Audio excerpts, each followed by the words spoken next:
Goeiemôre, groet julle almal in die wonderlike naam van Jesus op die geseënde, fantastiese, lekker donderdagoggend. Ek hoop almal van julle het 'n fantastiese oggend sover gehad en ek is opgewonde om vanoggend se gedeelte met jou te deel want hierdie het al baie moeilikheid veroorsaak in baie verhoudings en ons moet hierdie goed leer. Okay, die Here wil jou huwelik restoreer, die Here wil jou verhouding restoreer. En weet jy wat veroorsaak baie nonsens in verhoudings? Mense buite jou huwelik.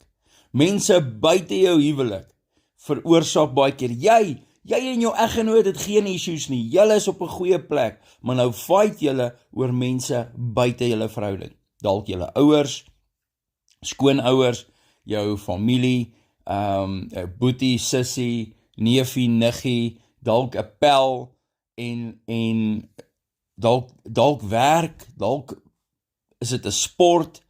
So die probleem is dat nou sit 'n mens vas oor iets wat nie eintlik deel is van jou huwelik nie. En daai mense sit nie vas nie. Hulle almal het vrede by hulle huis. Hulle almal gaan rustig voort. En partykeer sit jy vas dat hulle nie vrede het nie, maar hulle is al so gewoond om nie vrede te hê nie, so dit gaan nooit verander nie. En nou sit julle by julle huis vas en julle beklei met mekaar oor mense wat nie in julle huis is nie.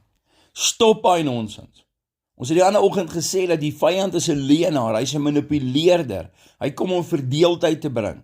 Hy is die vader van die leuns in Johannes 8 vers 44. So ek en jy moet op 'n plek kom in ons lewe waar ons nie hierdie toelaat nie. Nou sit 'n man en 'n vrou vir weke nie met mekaar en praat nie oor julle ouers. Vir weke nie met mekaar en praat en julle ouers praat lekker met mekaar. Hulle alles is fyn.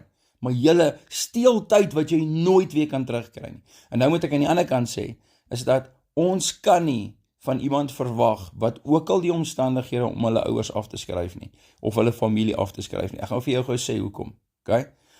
En hierdie is baie belangrik, dat wanneer jy langs die graf staan van daai persoon, dan kan jy die tyd wat jy van daai persoon, wat jy nie gehad het nie, kan jy kan dit nooit weer terugkry nie. Okay, so, wees baie versigtig wanneer jy daai ultimatum stel aan jou eggenoot en sê, hoorie, dis jou male of ek. Okay, wees baie versigtig wanneer jy daai in antwoord. Okay, en dan moet ons leer om die toegang van mense in ons verhouding, ons met daai toegang moet ons limit. Okay, so wat ek eintlik vir jou probeer sê vanoggend is dat, moenie laat mense van buite af 'n sê in jou huwelik nie. Jy het nie 'n sê in hulle huwelik nie. So hulle moenie 'n sê in jou huwelik nie. Hulle moenie vir jou sê om dinge te doen in jou huwelik nie. Laat julle twee die sê hê. Okay, laat jy en jou vrou, jy en jou man, julle moet die sê hê. Jou ma kan nie vir jou kom sê om dinge te doen in jou huwelik nie. Sy gaan dit nie like as iemand dit doen in haar huwelik nie. So hoekom wil sy dit in jou nou kom doen? Dieselfde met 'n sussie, dieselfde met 'n boetie. Okay, dieselfde met jou kinders. Jou kinders kan nie vir julle kom sê om dinge te doen in julle huwelik nie. Want wanneer jy vir hulle raad gee oor hulle eie huwelik, dan wippel hulle self en sê maar hulle doen hulle eie ding, maar hulle wil vir jou raad gee. So al wat ek eintlik vanoggend wil sê is dat julle twee moet die besluite neem. Mense kan vir jou raad gee, ek praat van raad, goeie raad, maar jy kry party mense wat heeltyd inmeng. Stop die inmeng. As jy weet, jou man is ongelukkig daaroor, gaan praat met wie ook al inmeng en sê, weet jy wat, ek is baie lief vir jou, maar dit maak my man ongelukkig en kom ons hou op inmeng in my huwelik. Dieselfde, dis jou verantwoordelikheid om met jou familie te gaan praat, wanneer hulle inmeng. Okay, want jy kan nie vir die dogter vra om met die skoonma te gaan gesels nie, dis nou net moeilikheid soek. So jy moet gaan as die seun en sê, hey mamma, regtig, sorry, julle kan nie so inmeng nie, papa, julle kan nie so inmeng nie. En partykeer is ons as ouers bekommerd oor ons kinders, ons is bekommerd oor hulle, maar dan maak ons dit 'n saak van gebed, want ons weet, ons dien die God van die onmoontlike, maar ons ingemengery maak dinge eintlik net erger. Ons kan nie inmeng nie, ons kan bid, ons kan raad gee uit God se woord uit, maar ons kan nie inmeng nie. Okay, moenie toelaat dat mense in jou huwelik inmeng nie. Moenie dat daar 'n ander persoon meer sê as jou eggenoot nie.